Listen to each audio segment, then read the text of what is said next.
Hello, sixth graders. Today we're going to start our early Ojibwe reading practice guide.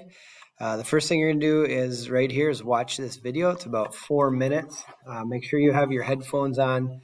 This is going to give you a little bit different of an understanding of the migration by the Ojibwe from the East Coast to what we now know as Lake Superior and Fond du Lac, which is up by Duluth. Once you're done with that, again, make sure you have your headphones on. You're going to tap on number 2 here.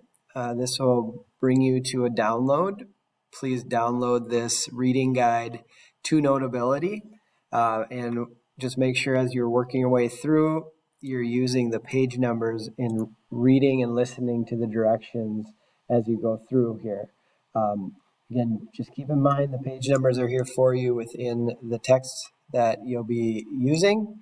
The textbook for Northern Lights is right here. If you tap on it, it'll bring you to this link right to chapter 4. If it doesn't, it'll probably bring you to this title page, the table of contents. You can tap on chapter 4.